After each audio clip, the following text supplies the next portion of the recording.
A'udzubillahi minasyaitonirrajim. Bismillahirrahmanirrahim. Teman-teman, ada satu video yang menggelitik dan saya sebenarnya nahan-nahan untuk ngebahas ini, tetapi karena sudah tidak tahan, saya ingin membahasnya. Yang dimana di sini selain siapa namanya Anies Baswedan dinyatakan sebagai Imam Mahdi oleh Pak Aos yang katanya bisa mengirim jutaan malaikat ketika kampanye dan pada ujung-ujungnya kalah. Sudah didukung ijtima' ba'alawi, sudah mau diperjuangkan dengan darah, dengan keringat, perjuangan sampai mati-matian katanya, tapi masih kalah. Bahkan dihitung 2 kali pun masih kalah juga. Ada pemilihan ulang, masih kalah. Dan kalian masih ngotot. Bahkan ada satu video yang menyatakan yang satu menjuluki Imam Mahdi, yang satu wali Allah, yang satu ini dibawa malaikat Jibril, yang satu begini-begini begitu. Agama. Ya, kalian menggunakan agama sebagai media kampanye. Ya, menyedihkan sekali. Coba kita simak seperti apa video dagelannya, agar kalian sama-sama tahu kenapa mereka ini bisa kalah. Ini penyebab kekalahannya menurut saya. Agak baik saya, beliau adalah waliullah ya, mungkin ya, Masya Allah ya, mungkin beliau adalah waliullah. Ya, kalau memang betul-betul beliau waliullah ya, betul. maka kita berhati-hati. Bagi pembenci Bapak Anies harus hati-hati. Hati-hati kan? Bagi yang tidak suka dengan Bapak Anies harus hati-hati. Kenapa? Hati-hati. Kenapa? Karena dia adalah wali Allah, sekaligus Imam Mahdi, dan dibawa oleh malaikat Jibril, serta ada jutaan malaikat di belakang situ. Waduh, kasih plus dulu. Hati-hati ya, nanti orang yang katanya membenci wali Allah, orang ini juga mau membawakan hadis. Coba kita dengarkan seperti apa hadisnya.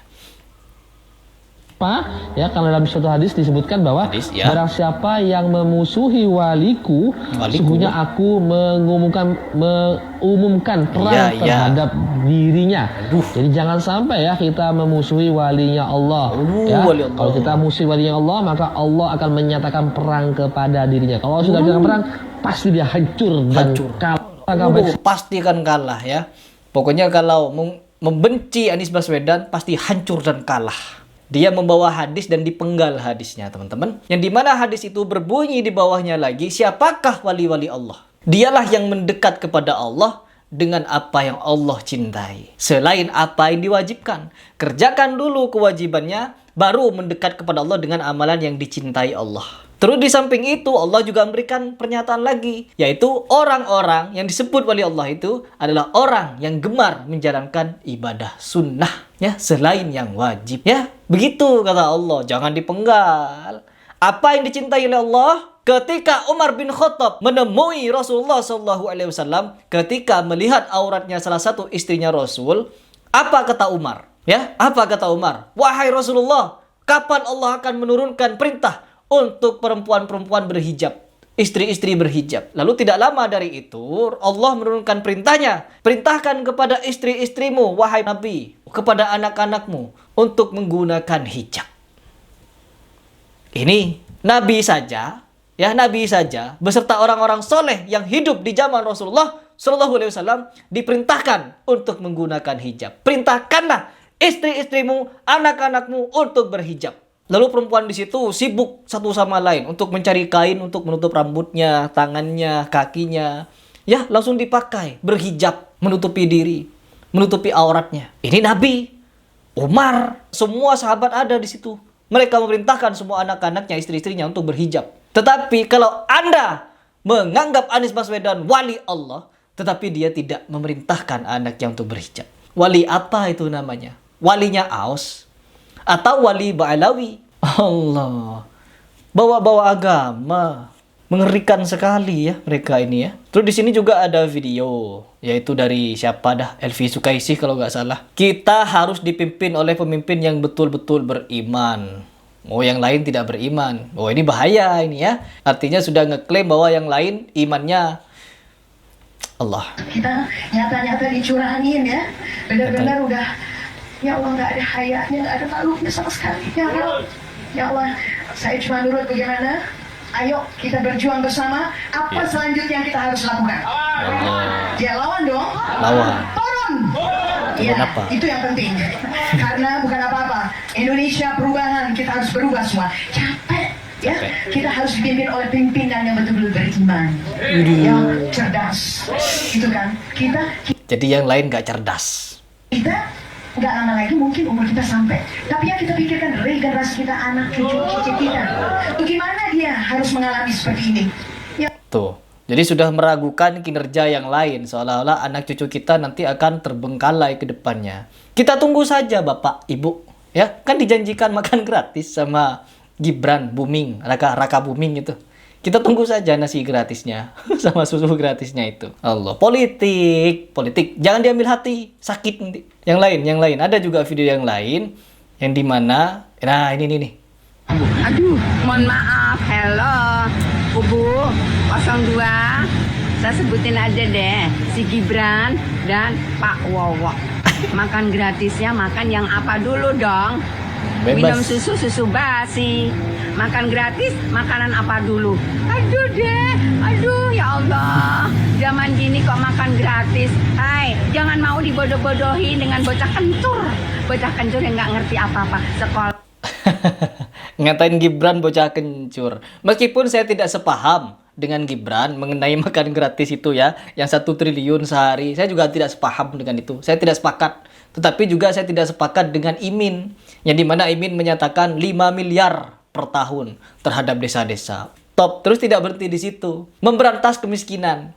Jadi nanti yang kaya tetap kaya, yang miskin jadi kaya. Jadi semua orang kaya nanti. Pengemis-kemis di jalanan nggak ada nanti ya.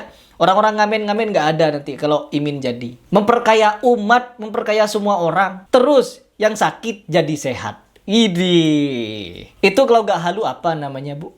Saya di sini bukan membela Gibran, tetapi yang namanya haluisme akan saya kritisi. Gitu, Bu. aja, mohon maaf tanda kutip, mau memimpin negeri terbesar ini. Hai rakyat, sadar kalian. Negeri terbesar katanya. Jangan cuma dimakan gratis, hello. Sadar kalian, cerdas. No. No. Apanya yang no? Tidak setuju. Makan gratis nggak setuju. Makan gratis kami masih sanggup. Namanya kami makan, kami hidup. Kalau kalian setuju dengan makan gratis, karena hidup kalian berarti tergantung oleh kubu 02. Berarti kalian bodoh. Mantap. Bodoh. Oke, Bu. Kalian bodoh, teman-teman. Aduh, ya Allah, tisu mana tisu? Bodoh kalian ya. Allah, sampai keringetan saya ini. Coba yang lain, ada yang lain juga. Nah, ini. Beragama, yakinlah. Bacalah surat Al-Fat setiap malam sampai Anies Baswedan dan Muhaimin dilantik. Kemudian sore hari antara asar sampai maghrib kita baca doa yang ada di surat Al-Baqarah ayat 250. Rabbana Afrik alaina sabran wasabit akdamana wansurna alal. Ijazah dari emak-emak. Ijazah. Kan kalian yang memiliki faham seperti ini kan percaya sama ijazah-ijazahan ya. Sebelum kalian diberi ijazah, jangan ngamalin. Ini ijazah online dari si emak-emak untuk memenangkan Anies. Tiap malam baca ini, baca Al-Kahf. Lalu amalannya begini, caranya begini. Setiap malam sampai dilantik. Kalian ngamalin nggak? Kenapa masih kalah? Kecurangan, ya? Apapun yang mereka perbuat, ingat saudara-saudara sekalian, Allah punya tentara. Walillahi junudus samawati wal ard.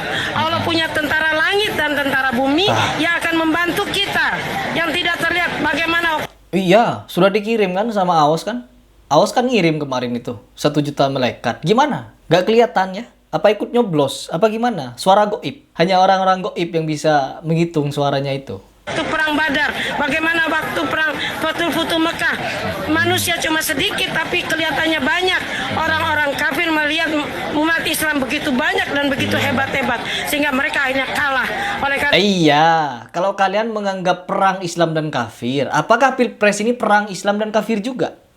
Apakah kalian takfiri? Menganggap Prabowo kafir, orang-orang yang mendukung Prabowo kafir, orang-orang yang mendukung Gibran, orang-orang yang mendukung Ganjar, mendukung Mahfud MD, itu semuanya kafir.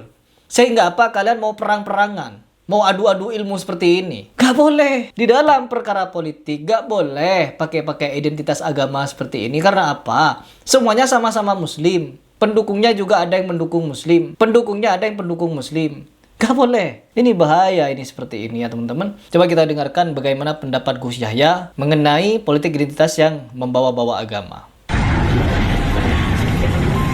Saya menentang politik identitas karena bagi saya politik identitas dengan membawa-bawa agama itu mempermainkan agama. Betul. tangan. Mengajak-ngajak orang untuk ikut demi agama, padahal yang ngajak ini sebetulnya mencari dunia, Ya. yaitu jabatan dunia. Kepada orang banyak katanya ngajak-ngajak, kalau ikut saya masuk surga, nyoblos saya masuk surga, nggak nyoblos saya neraka, tidak berhak disalati kalau mati misalnya. Ini mempermainkan agama. Bener. Jadi kita harus sadar teman-teman, ya. Kita harus sadar, bangun dari genjutsunya orang-orang yang sedemikian halu ini. Parah teman-teman. Karena apa? Sedikit-sedikit mereka ini menumpahkan darah. Sedikit-sedikit mereka perang. Sedikit-sedikit mereka takbir. Begini begitu. Kalau ada kecurangan, kita akan berdarah-darah. Hunuskan pedangnya. Siapa yang mau kalian bunuh? Pedang itu kalian mau gunakan untuk apa? Untuk membunuh siapa? Ini penyebabnya Anies Baswedan kalah. Kalau Anies Baswedannya sendiri, kalau diukur dari segi akademis, very well spoken. Dia itu orang yang pandai berbicara. Tetapi di bab ini, haluisme akan saya tolak. Apapun dan bagaimanapun, secerdas apapun. Kalau sudah berbau-bau haluisme